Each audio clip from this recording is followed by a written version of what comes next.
Good evening, Star Academy families. We're in the process of loading our presentation live to YouTube. So if you can just wait a minute, we'll make sure everyone is able to join in just a minute here.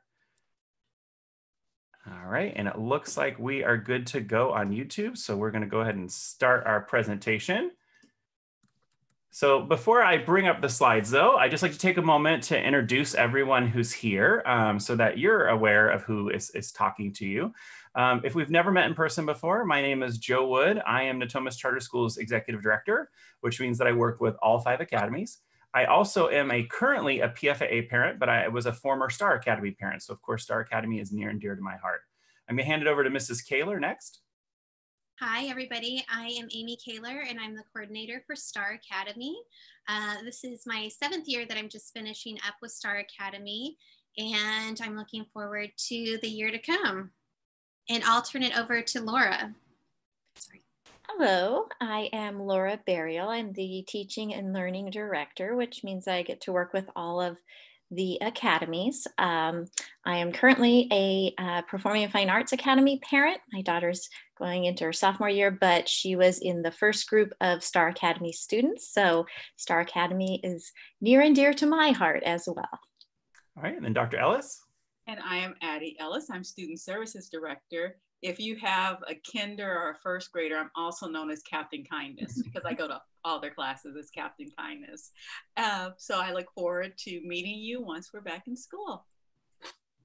All right, so thank you again for joining us this evening. The way tonight's format is going to work is that I'm going to start out and I'm going to talk a little bit about what we're doing for school-wide plans. And then Mrs. Kaler is going to talk a little bit more about Star Academy specifically. And so Mrs. Kaler, Mrs. Barrow, and Dr. Ellis, you guys might go ahead and mute yourselves while you're not speaking, just in case you have any background noise. So let me go ahead and bring up our slides here. Let me share the right screen. All right, and let me put this in presentation mode. And those of you that are with me in the Zoom call, give me a thumbs up if you can see the slides. All right, that's the official way that we check for slides here at Natomas Charter School. So I appreciate you taking a look at it. So as we were mentioning at the beginning, welcome. We appreciate all of you spending part of your summer evening with us, learning a little bit about what we have planned for the upcoming school year. I got to get my notes here in front of me. So, our goal first and foremost is to get everyone back onto campus. We recognize that school plays an important place in our community as a place that students can grow academically. They can also grow social emotionally, but especially with our younger students, is a place that they can go to school so that parents are able to go to work. School reopening is an important piece of the COVID-19 response in our community.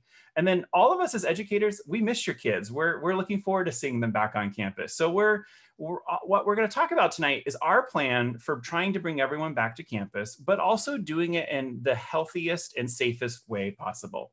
You'll notice on this slide, there's a little URL at the bottom that says post your questions. So this is the same web address that you received in your email if you registered with our Q&A document for our Google form. So if you have questions during the presentation, feel free to add them to that form that you received in your email, or you can find by going to the bit.ly/NCSstar2020. So I don't know about you, but as both a parent and educator, I feel a little bit like this little girl. What the heck is the upcoming school year going to look like? And I'm sure as parents, you're feeling the same way.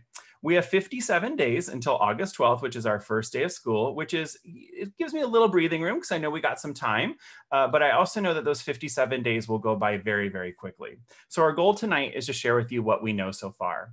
So here's our agenda for this evening. We're going to talk about our current information, so the current guidelines that we're working with.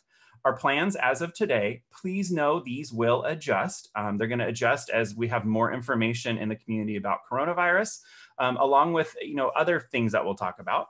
Our goal tonight is to really help families, students, and staff plan for the upcoming school year. So we're going to talk a little bit about what we're doing instructionally, but we also want to give you a heads up so that you can speak with your employers or daycare providers if necessary.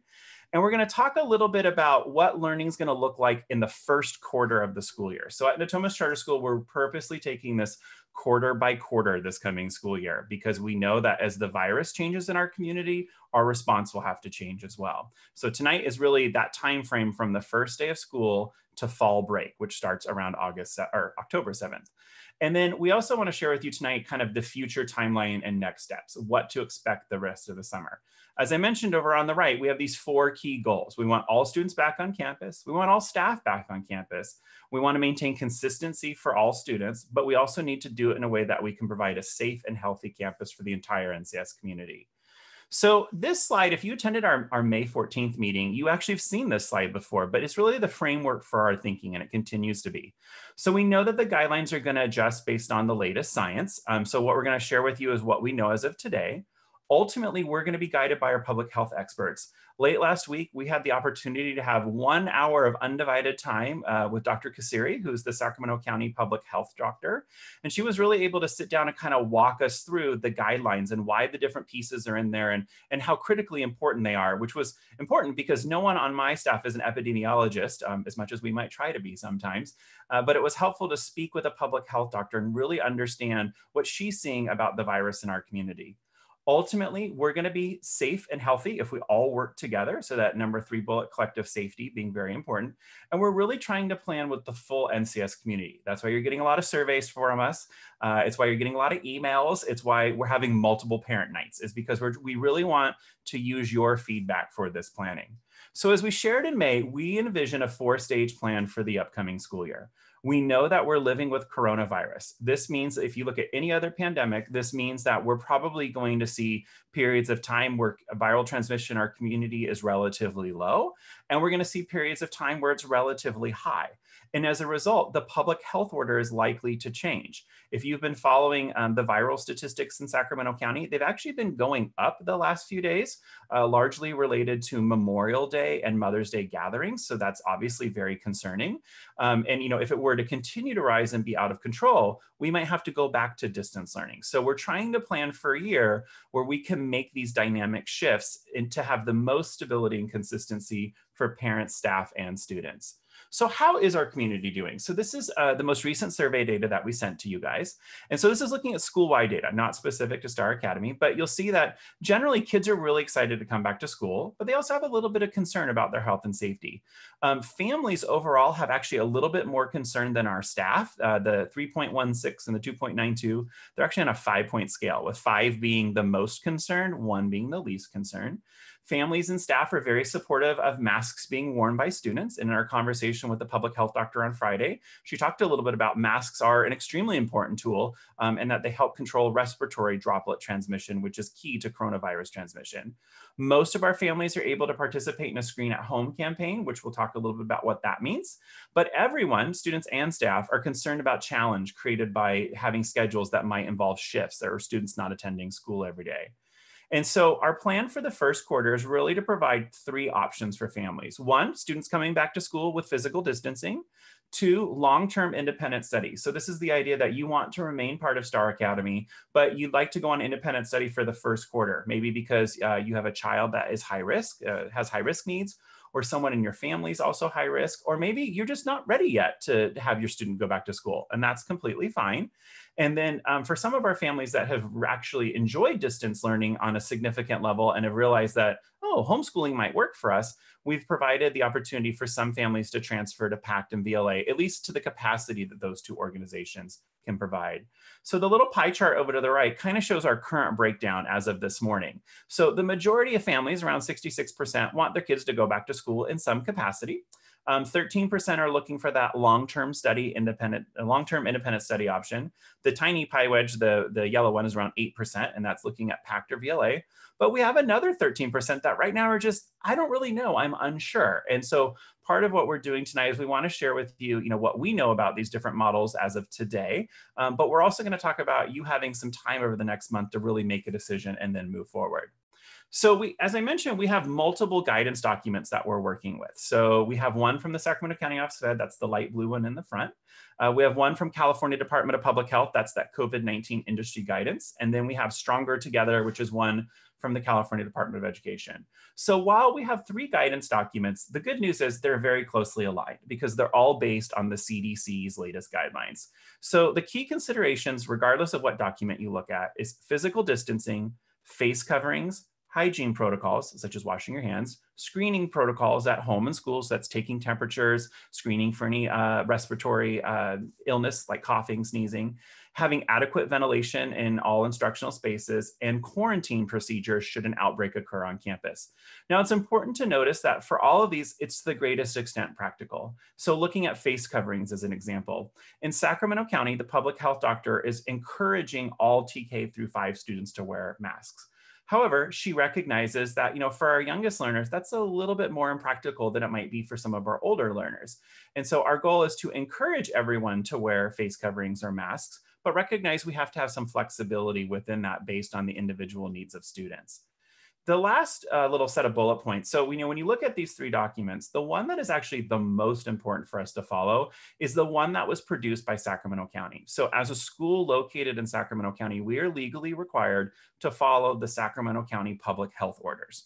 And so that's why we're following this particular guidance document. It was developed with Sacramento County Public Health, the County Office of Education, and the 13 school districts and their superintendents here in Sacramento County.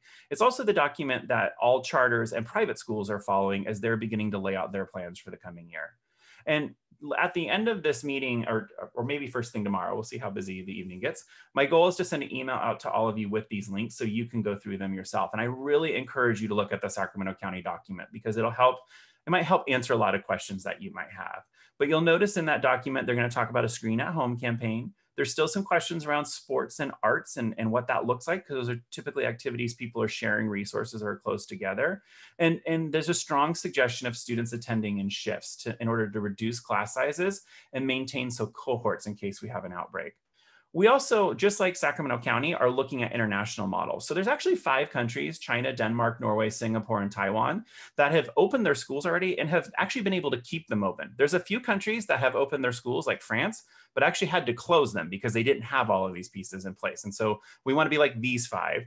And so you'll see that, the idea of physical distancing, mask screening, hygiene, cleaning, and quarantining cut across all 5 of these countries. And so we're going to be following models that are very similar to theirs. So what does this guidance look like at NCS? So these are, what I tried to do is take I think it's like a 36-page guidance document and condense it into one slide with some key points here. So these are some screenshots from the Sacramento County guidance, which is probably the part that's going to be most interesting to parents. So first of all, over here on the left side, talking about a screen at home campaign. So we are going to ask every family to take temperatures at home. If your child is running a fever at all, they need to stay home. We're also going to do screening on campus, but the reason we're doing a screen at home campaign in Sacramento County is the county recognizes that schools often have a lot of children coming to them every day. And it might not always be the most practical to take every single student's temperature, but we're going to do the best that we can. On campus, we need students to maintain physical distancing as much as possible around 6 feet. Now, I think it's important to realize that we work with children. And children, we certainly as educators, we're going to show them what 6 feet looks like, and we're going to help them always make those choices. But sometimes they get closer than 6 feet. And as another member of the public health community shared with us, it's not like 6 feet is the zone of living and 5 feet is the zone of death. The goal is to keep children or any individuals in the community as far apart as you reasonably can. But sometimes you have to have them coming together. Like when you interact with a cashier in a business, there might be a plexiglass barrier or you're wearing a mask. And that's to kind of help with those moments when we have to interact with one another. Also to the lower right, some of the general safety precautions throughout the day. We're going to be talking a lot about hand washing. Hand washing is critically important, along with sanitizing the spaces in our classrooms. And as it says kind of at the big yellow box, because of the need for social distancing, every child cannot be on the campus at the same time. At this point, in the red box below, they're saying schools will be required by Sacramento County Public Health to modify school schedules to limit the number of students on campus. So we're going to talk a little about what that looks like. So very loosely, what we're thinking about at Natomas Charter School is what we're calling a double days attendance model. So the idea is that students would be divided into 2 groups, an A group and a B group. On Monday and Tuesday, the A groups would come to school and the B groups would be learning from home. On Thursdays and Fridays, the opposite is happening. So the B group is at school, the A group is at home. And on Wednesdays, between the 2 cohorts, we actually have a deep cleaning day. So the idea with this model is that we have 2 cohorts of students. They're relatively isolated from one another, and we are able to do some cleaning between the 2 cohorts when they're on campus. After, so what is right here, the school day after school really has it to do with the teacher time, but realize we have a third group of students that are getting services throughout all of this. And that is our students where the families are choosing independent study. And we're calling that our group C student. So this is the model that we're working with at this moment in time. It probably will adjust and adapt. One little nugget that I want to share with all of the families is that, you know, if let's say we take a kindergarten class and we divide it in half. That's about 12 students. From all of our measuring that we've done on campus, we actually can have about 18 to 20 students in a classroom and keep everyone physically distant with desks. So one of the things that's happening at Star Academy is we will be shifting from tables to desks for the upcoming school year. And but what we're trying to figure out right now is if we start with 12, but we have room for 20, let's say, how do we bring those 8 kids back? And how do maybe we prioritize who is able to come back first? Maybe we're thinking about families where both parents are essential workers, or maybe it's a single family, a single parent that's an essential worker, or students who have additional needs, like our special education students or EL students. So that piece of this we have not figured out, just be completely honest. And we probably won't start school there because it's going to take a few weeks to orient all of the students to the new procedures that we're going to have on campus. But I do want you to know that our commitment is to really prioritize our youngest learners first and really think about how do we get the K-3 kids back on campus as much as we possibly can, followed by the 4 or 5 students. And while we're not talking about middle and high school right now because that's leading edge MPFA, the idea is that they would then come after the 4th and 5th graders. So we're trying to think through what this might look like a little bit. A common question that we got in the last meeting, and I just wanted to kind of highlight it because it gets to why we're talking about some of the structures here, is what happens when a student is sick? So this is actually a question that we posed to the public health doctor on Friday because we're trying to understand this as well. So let's say there's a student on campus demonstrating some sort of COVID-19 symptoms. Could be a fever, could be respiratory issues, could be nausea or diarrhea. So our first step is to isolate that student into a separate place and get them picked up as quickly as we can. So we'll be calling parents, we'll be calling any individuals listed on the emergency contact card, trying to get that student picked up in case they really do have COVID-19. We want to limit their exposure to anyone else. And then we'll be sanitizing any of the spaces that that student has been on campus. Once we've gotten through the pickup part, we will actually contact Sacramento County Public Health for guidance, and they're going to make some decisions. And some of those decisions are going to be based on what symptoms the student might be exhibiting. Similarly, if we find that maybe there's a student who's been exposed to COVID-19, we would also contact Sacramento County Public Health. And they're likely going to engage in some sort of contact tracing. So let's say there was the student that was sick and they happen to be in a first grade classroom. They're going to ask us, well, who are the other students that are in that first grade classroom? And they're going to reach out to the students' parents and find out, you know, has anyone been demonstrating COVID-19 symptoms? Is there any illnesses, that sort of thing going on? And based on what the public health department discovers from that contact tracing investigation, they're going to make a recommendation around closing the school. And so if they can isolate the exposure to one class, it might just be that class being closed. If it's an entire grade level, it would be an entire grade level. If it's an entire cohort, like the A cohort or the B cohort, then it would be the entire cohort. And I asked the public health doctor, I said, well, how long would we close for? Is it like 48 hours? Is it 5 days? Is it 14 days? And she said, from the science that we have right now on coronavirus, our recommendation would be 14 days. So I share this information with all of you for 2 reasons. First of all, I want you just to know what the road might look ahead if we have a positive case on campus. But secondly, it also speaks to why we have this dynamic structure that we're looking at this year. Part of why we're asking students to come in shifts or to come in cohorts is so that we're able to flex as needed if there is an exposure or a positive case on our campus. For the same reason, this is actually why we're giving devices to every single student so that the learning is not waiting on a Chromebook to be delivered to their house or an iPad to be delivered to their house, and that when they're with their teacher, they're learning how to use those particular devices so that they're ready to go. And kind of the third piece, I hope everyone understands this, that this also speaks to why it's so important that we're taking the Screen at Home campaign very seriously, and we're working together as parents and community members to really protect our campus so that we can keep it open and accessible to students for the longest duration possible. So with that, I'm actually going to hand it over to Mrs. Kaler, who's going to talk specifically about Star Academy. And Mrs. Kaler, I will just do my best to predict when you're ready to go on to the next slide. But if not, just say next slide. All right. Thank you, everybody. Thank you, Joe. So we'll go ahead and look at what quarter 1 will look like for Star Academy. So moving along, you're okay. So Dr. Wood already talked about this a little bit for what things will look like at Star Academy. And this picture is actually a little old or outdated because we are purchasing individual desks for our students. And as he said, we can fit a max of between like 16 to 20 students in the classroom at a time, but we'll be starting off with half the students. Within that, our students tend to bring a lot of stuff to school, and something that we're working on with the teachers is limiting what students bring to school. So it will likely look like bringing their Chromebook and leaving it for the 2 days that they're there, or however many days they're able to attend in a row, and then bringing it home with them, and then bringing their lunch with them, but limiting any other materials that they might bring with them. Another piece that we will have is the furniture within the classroom will be minimized. So there's the most space for students to be socially distanced within the classroom. So some of the extra shelving, or if there's extra tables in that, they will all be removed from the classroom.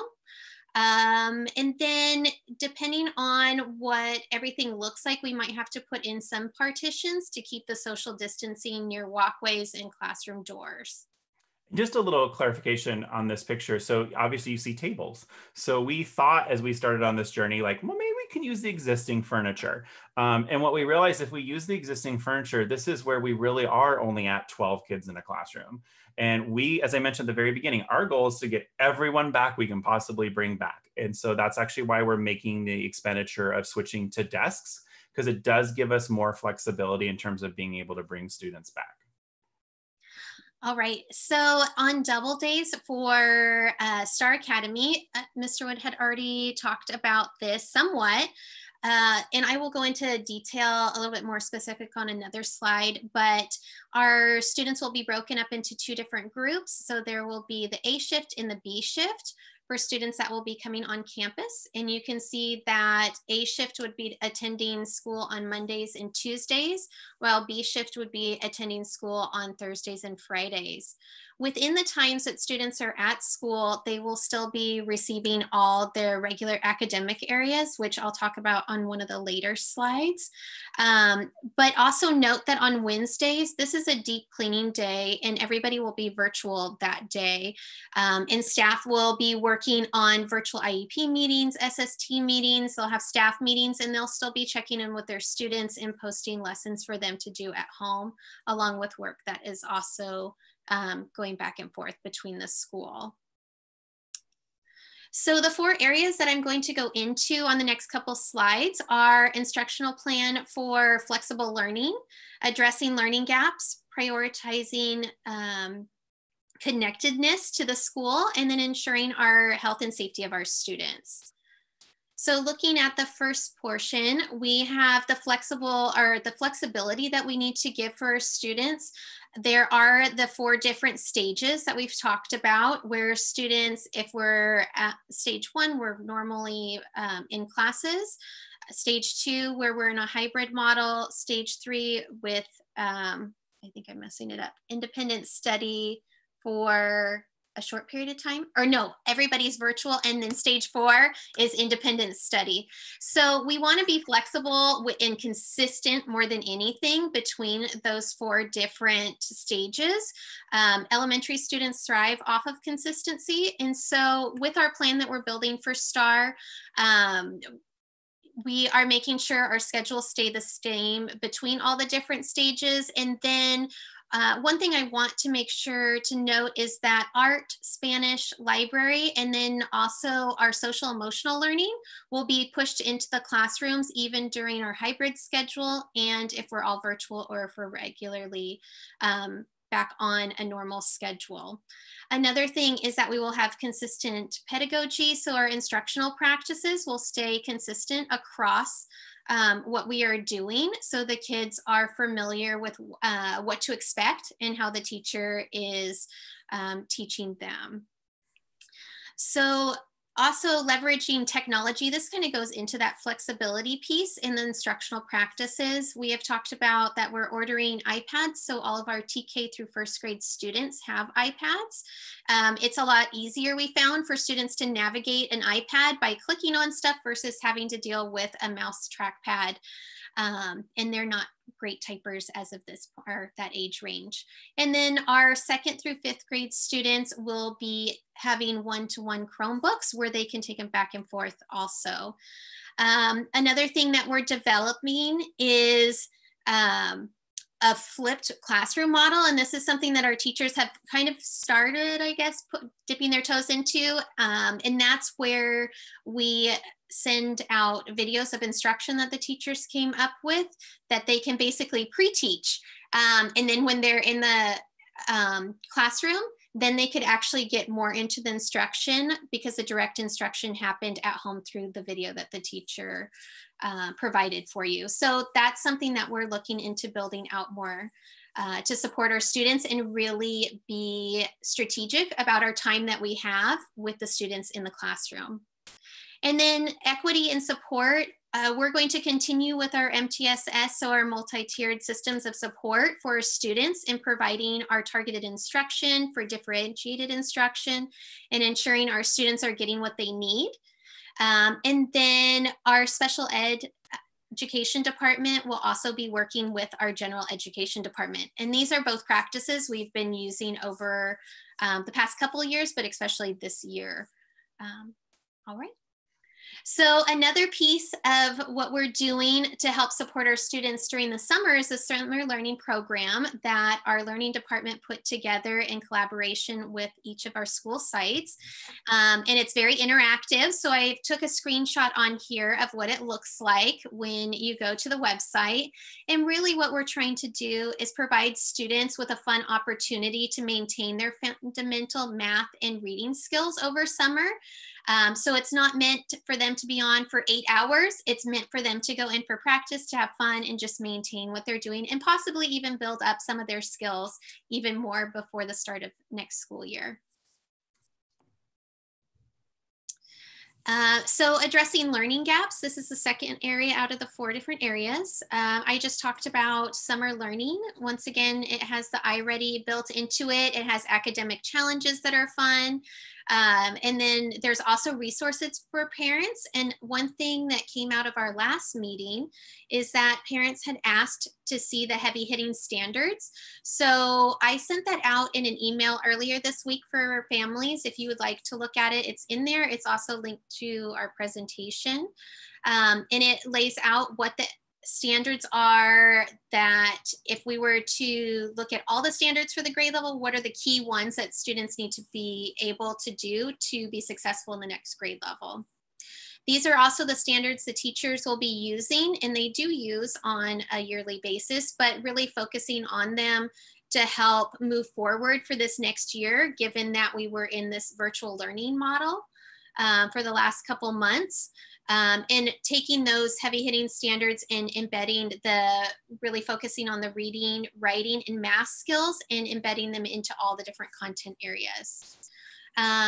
Additionally, when we get back to the school year and start this next year for assessment, we really need to see where students are at and how they've progressed over summer and then over the distant learning. So we'll be using our iReady diagnostic for that. And then we also have one-on-one assessments that we give for every grade level just to really hone in and see specifically where students need more support or where they're really excelling so we can provide the best instruction for them. And then at STAR, we also have a time that's called What I Need or Win time. And this is a time where our teachers really focus on the individual student learning and the student's needs. So this kind of works in with our MTSS system that we have built. So we can start minimizing the gaps in students' learning. For area number 3, This is prioritizing our connectedness. And this is something, especially in our virtual setting that we've been having, that is critical so we can continue to build our community for STAR. So one thing that we will continue to do, and we do virtually, and then also when we're in person, are to have our students participate in daily class meetings. This gives an opportunity for students to talk about what is going on with them, different things that they have in common, and just really building that trust within each other so they feel a part of the classroom and then also the school. For families, we will continue to be open and transparent, and we'll have ongoing communication. We always are emailing, and then we're having our virtual family nights. We're trying to plan some fun family nights for the whole family, and then also parent nights where we can really help you work on ways that you can help support your student at home. And then we'll also continue to provide parent and student surveys just to get feedback so we know how we can best support you. One other element that's really important with connectedness is the mental health supports for our students. And we are definitely known at STAR for our Kind Kids Club. And that's something that Ms. Hines will continue. She's been doing that virtually over the past couple months, and she'll continue to do virtual setting in addition to pushing into the classrooms each week for every grade level, so every student is able to help build those social emotional skills to be successful and to really process everything that's going on around them. And finally, for area number 4, and this is a big area, I think, during this time where we're really navigating the health and safety of our students. So our respiratory hygiene, we're going to have the implementation of physical distancing, and we're definitely exploring some of our recesses because we still know that young students need to get outside and they need to move around, but how can we do that in a way that they are being safe, not just physically safe and not falling down, but the safety of making sure that we keep down the viruses as much as possible, especially COVID. And then we're also working on our lunchtime and looking at, do we need to have it in the classroom, or can we use a combination of our gym and outdoor area to physically distance our students to be able to eat? So we're still working on those things. We will be providing paper masks, and we'll actually be getting cloth masks for all students and staff. So if they happen to forget their mask at home, we do have backups of paper masks for students and for our staff. There will be hand sanitizer everywhere. We're installing hand sanitizers. There's still hand washing, obviously. Every classroom has sinks in the bathrooms, but we know when you're on the go, sometimes hand sanitizer is quick and easy, and students are going to have plenty of access to that. And then we're really going to work on training our students about regular hand washing, what's appropriate for hand washing, because it's not 2 seconds of stick your hands under the water and then it's done and they're good. And then just proper body hygiene. And that's something that really our lower grades tend to do every year, but really doing it purposefully in all grades and really letting the students learn about why they are doing this so they take it upon themselves. It's not my mom told me or my dad told me, they're taking ownership of it. And that's something our young students will definitely get, and our teachers are working on how to best provide that support to them so that they can learn about it. The next part is our drop-off procedures. So our drop-off in the morning, we are looking, we can't, if we're at half the amount of students, that's still 300 students. So we're trying to figure out how to best bring students in because we will need to be taking temperatures and just screening to make sure students are in good health before they come on campus. So to do that, we're looking at staggered drop-off. But we're still working on building that schedule. So the next time we meet with you, we should have more of a process in place for that. It will likely be just short staggered times, but we'll try to do our best for that. And then We also are really going to encourage all families to do pre-screenings at home of your students before you bring them in on a daily basis, because that will help us. If you at home are able to catch, if your child has a temperature, then you can stay at home versus coming to school and we find out and then they've somewhat been exposed to others, which we really want to minimize as much as possible. And then you don't have to do the shuffle back and forth from home. So to continue in this area of health and safety, our procedures for when we have students and staff, we talked about this a little bit earlier, but continuing to reinforce that if you are sick, we do not want you coming home, especially if you have a fever or any respiratory or illness symptoms. Please stay home and just call the school and let us know what's going on so we can support you with that. But we are encouraging you to stay home.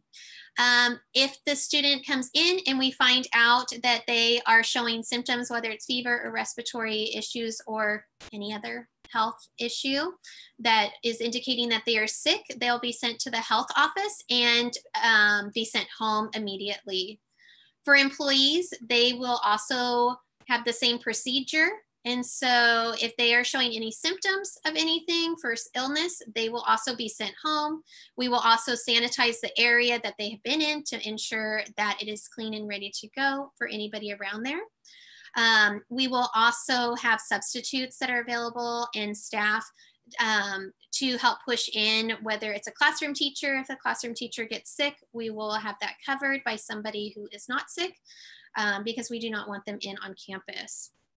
And then another really important part is that we will also be working with the Sacramento County Public Health on suspected cases of COVID to ensure that we are following the correct procedures that they would like us to follow. On a regular basis for sanitization of the school, our custodians will be continuing to sanitize daily, and we're ordering additional materials to make sure we are able to sanitize every area to the best of our ability. We will be reviewing with them, and we have been reviewing protocols for nightly sanitization and what our staff, our custodians are doing. Especially those high touch surfaces. So if you think about doorknobs, bathrooms, any of the common areas where more students and adults are touching, those are going to definitely be a focus area. And then on the Wednesdays, as I had stated earlier in the schedule, this is a day for deep cleaning, and all staff will be off-site, so the custodians can go through to do a deep cleaning on that day between the two different groups of students, whether they're shift A or shift B. And then this is a big area for Star Academy and making sure that our young students have somewhere to go. So for BASE, this is our before and after school program that we have. We're still working on this program to figure out how to navigate it through a social distancing aspect. So at this point, we're looking into likely that after school will be available through the BASE program, and we're not sure at this point on morning, but we're working to look at trying to find ways that we can support a morning-based program, because we do know parents also have to be at work early, but we're still trying to figure that part out. One thing we do want to note is that BASE will be closed on Wednesdays. They are a part of the school being cleaned. So we want to make sure you know that that will not be an option for you on Wednesdays to drop your student or your child off there. And then we're once again working with NP3 and Westlake to see what they're doing, so we can work together on how to best provide this support through BASE for our families. Another important part of this is that enrollment on a social distancing basis for BASE, we are currently being directed that it's 10 students per adult per space. So this definitely limits us down to the amount of students that we can provide the service to. And our goal at this point is to get regular enrollment for base. I know in the past we have kind of had inconsistent and you could drop in as needed. However, with the guidelines and what is going on right now, we will need to make sure that we have stable cohorts to ensure the health and safety of our students. And there will be a priority given to our first responder families at this time. So now I'm going to go ahead and turn it back over to Mr. Wood. Yeah, so just to kind of close out here so we can get to questions. So, our goal is to involve the full community. So you've been getting surveys. We appreciate you taking time to complete the surveys. We're using your information. We also have some reopening committees that we are forming. So like a health and safety committee, instructional support facilities, and then a student leadership committee. If you're interested in being a part of any of those committees, just send an email to Mrs. Kaler and we could look at making sure to include you in our next planning. And we're also going to be working, this is more of a middle and high school thing, but it does kind of work with our fifth graders as well. Our goal is to have a student developed public health campaign. The green graphic to your right is actually something that a PFAA student developed. So we're kind of building off of that to really involve students into this planning process. So what's our timeline? This is the same timeline you saw if you were at the mid-May meeting, just maybe with some little updates to it. So we started this planning process in early May. Right now, we're in the midst of our community discussions. We're starting to work on our summer implementation. So we have the summer learning going on, finalizing our plans, making some of these purchases. There's a little gap here from June 30th to July 15th. So Natomas Charter School actually is going to be closing down for those 2 weeks. And our goal is to come back mid-July, look at updated guidelines, public health information, seeing what other schools are doing. And we're going to have a parent meeting probably around July 27th, along with information for each family to kind of make their final decisions and for us to share with you what we're planning on doing for the first day of school on August 12th. And part of why we're waiting till July 27th, because I know there's families out there that are like, just make the decision already and let me know. So part of why we have to wait, though, is we need to look and see if the guidelines are changing. We need to look and see what happens with coronavirus in our community. If you've been paying attention to the news, we've seen some upticks, which is very concerning. And then the third piece is that we need to sort of look at what the state is going to be asking us to do. As part of the state budget process, there's going to be some legal language around instructional minutes and distance learning and what that might look like. I suspect we're going to see requirements for students to check in with teachers more often and that sort of thing. So we want to make sure we have all of those pieces outlined so we can say this is definitely what we're doing moving forward. So it's going to take us a few weeks to get that information. But for tonight, we wanted to give you kind of big picture of where we're at. So, we also see this as an opportunity to really kind of reinforce that we want to provide stability for our community, we want to provide consistency for our community, and we want to provide responsibility.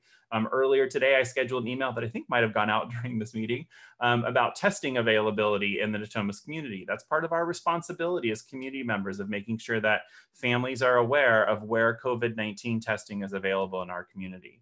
So, as we close out this meeting and switch to question and answer, I just want to encourage you to think of these 4 things as you prepare for this change this coming year. Stay connected. This is a dynamic situation and we will keep informing you. Plan for personal flexibility the best you can. I wish I could tell you school's going to start normal on August 12th and it's going to be that way until the last day of school in June. I'd be lying to you if I told you that that was going to be the case. And so I just want to be really honest, both as an educator and as a parent, that right now is a time to really kind of talk within your family around like, okay, so if we have to go back to distance learning or if we're on these shifts, what is this really going to look like and how are we prepared for that? The third one, really help your child plan for COVID-19. I know there are children in our community who have pretty much not left the house since mid-March.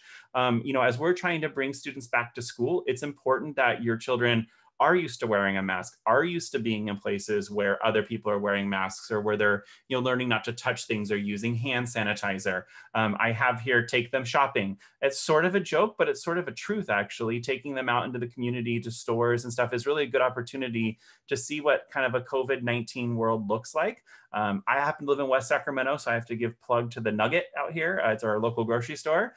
They've had masks and processes in place since mid-April. So, if you want that experience of like, well, this is what this looks like, that's not a bad place to take your child shopping. And then the last one, really get involved. So check your email for information about maybe joining one of our reopening committees. We also are going to be on the lookout for needing to increase our substitute teaching pool. So if you or someone in your family has a bachelor's degree and is interested in becoming a substitute teacher, I'll have a link in my follow-up email about that so that we can look at doing that. We're also related to that going to be looking for some regular volunteers. So for the most part, campus is going to be closed to sort of the daily volunteers because we have to have real tight consistency about who's on campus. But we're probably going to have some opportunities for kind of regular volunteers. So if you want to help with the pickup line, every single day, we might have an opportunity for you to participate in that. So just let Mrs. Kaler know. We could really use your support. So, I'm going to close with this quote. We definitely, for this year, we can't quite predict what the future is, but we can definitely help shape it with our reaction to it. So with that, I'm going to hand it over to questions. And Dr. Ellis, we probably have about 10 minutes that we can do questions before we have to hop over to our leading edge message. If you didn't already post the question in the Google form, the link is below with that bit.ly/NCS*2020. I'm going to be reading the questions. If Ms. Kaler or Ms. Dr. Wood have already answered it, I'm not going to necessarily read it now, but they will be sending out the responses to frequently asked questions. So the first question, is there a possibility of having a year-round schedule? That's a great question. At this point, no, there is not that possibility. It may or may not help us, accomplish the school year. We kind of have some elements of a year-round schedule because we have the fall break, the Thanksgiving break, the winter break, and the spring break. And those breaks may have to adjust depending on school closure and that sort of thing. What before and after school childcare options can you provide working parents if they aren't essential workers and don't make the 40 child limit cutoff for base? So, Mrs. Kaler talked a little bit about what our base program is going to look like. So that will be an option. I don't know if 40 is necessarily a hard count. We're still kind of evaluating that. Certainly, we'll be working with community partners to see what daycare options are available in our community and sending that information out to families. After lottery field registration form, we did not receive acknowledgement. Whom should we reach for further process? If you haven't received your lottery or application information, so if you applied after, let's say, the 1st of March, it's probably March 7th or 9th, I can't remember when our lottery was, but just say the 1st of March, you actually aren't in the lottery process, you just added to the wait list. If you applied before then, you should have already received your lottery information. If you haven't, you can email Miss Cindy. She's chelmson@natomascharter.org. And you probably have an email from her already from when you applied. Ms. Kaler mentioned that every child will be given a Chromebook to use. We did not request one during the last couple of months. Will one be issued to our son the first day of in-person class? Yes, or thereabouts. So we are buying enough devices for every single student, regardless of whether a family requested one previously. I'm not sure if we're going to do the very first day of school because we do kind of have this orientation process we need to go through a little bit. But our goal is, yes, within the first couple of days of school that every student's been given their device and shown how to properly log into it. Will parents be allowed to request their A or B schedules? Great question. Yeah. And there's sort of some related answers to this. So yes, we're thinking right now that parents requesting an A shift or a B shift probably makes the most sense. We debated things like 1/2 of the alphabet, or if you're odd, or even house numbers. Like if you remember the days of when we had to ration what days we watered our lawns. So we've been thinking about all of those, but we think what probably makes the most sense is a family's being able to choose. And certainly our goal would be to have siblings on the same schedule and siblings across Natomas Charter School programs, so Leading Edge and PFAA. Additionally, if you happen to attend the Westlake parent meeting last night, you saw a shift schedule that was very similar to ours. So we're working with Westlake and Natomas Unified and NP3 to hear what their shift models are and trying to find ways that we can have alignment because we recognize we share families across schools. In regards to the individual desk, will this be permanent even after COVID? Good question. So we are not throwing away our tables, we're storing them. What our plan is, we actually are purchasing desks that can be put into tables relatively easily. What we envision happening is that, hopefully COVID-19, either, we all have vaccines or it gets better, kind of goes away in the community. And then we can start having students back together in groups. And so what we might just start as kids in pairs and then eventually kids in quads, which would be about the same as the table. And then we'll evaluate beyond that. I'm guessing the desk usage, though, from our conversation with the public health doctor on Friday, we're probably looking at 1 to 2 school years that we'll be using desks. So the next question was actually asked twice by different people, and so I'm going to try to combine them together. Okay. What are your plans regarding students with autoimmune disease if they want to attend school? And the other question that was asked is, how are you planning to keep high-risk students safe? Sure. So a couple related answers there. So first of all, a family always has a choice of doing independent study. And many of the families that are asking for independent study, this is one of the reasons why they've noted that. I also recognize, though, I heard in the question, want to come to school. So this is part of why we are talking about shifts and cohorts, is that we want to have a model where we can keep all students safe. And the best way of keeping all students safe is designing the classroom so that we have physical distancing of around 6 feet, encouraging everyone to wear a mask and encouraging everyone to use appropriate hygiene. We're also going to be doing substantial education around it in terms of teaching kids how to wash their hands. We're also looking at doing a parent night in probably late July or early August with public health officials to talk a little bit about why are these precautions so important, and how can you be sort of out in society, in a COVID-19 society, with these safety measures. This is a clarifying question. Please confirm this information that was provided in the base call a few weeks ago. Will SCAPE, the STAR Academy After School program, be available when kids are not in class in the fall? At this point, I do not know that answer. It's certainly something that we've been investigating, but one of the issues that we are going to run into is physical space. So I mentioned earlier in this workshop, that our goal is to bring more students back onto campus. So what we're talking about is potentially using hub spaces and maybe the library and the gym cafeteria as some instructional spaces as we're looking at trying to bring more kids back onto campus. And it might have a model of, a teacher working directly with an instructional aide. So there's kind of 2 different groups that are working together. Pieces that we're still figuring out, but we do run into a big issue with physical space. I hope what you'll see in the Sacramento County guidelines and what you're hearing tonight is that we cannot have all students on campus and have physical distancing. That we really, to do physical distancing well, we need to have on any given day 30 to 40% of our students at least off campus. And so we're trying to kind of figure out what that might potentially look like. And Dr. Wood, it's 4:52. About Okay. How many more questions? Let's do like 2 more. Okay, so the next one is, you've talked about the plans for the first quarter, but will we also be allowed to opt for independent study for the entire school year, should we feel the need to? At this point, I don't know if we'll be able to do the entire school year. We're going to need to take it on a quarter by quarter basis, and we're going to be following what the public health recommendations are. If a family wants to truly be on independent study for the long term, they probably want to look at transitioning to PACT in this case. Our intent is really actually to get all of the kids back to campus. Now, we certainly will work with families on a case-by-case basis. We don't have a hard and fast rule on this. But our goal is to bring everyone back when it is the healthiest way and safest time to do it. Okay, and then the last question, will masks be mandatory? So the Sacramento County Public Health guidance is masks are recommended for TK through 5 students. They are not required, and nor do we plan on making them required. One of the challenges, especially with our youngest learners, is they start moving their masks around, right? It becomes a play thing. And when students or even adults start moving their mask around or touching it, it actually loses its effectiveness completely.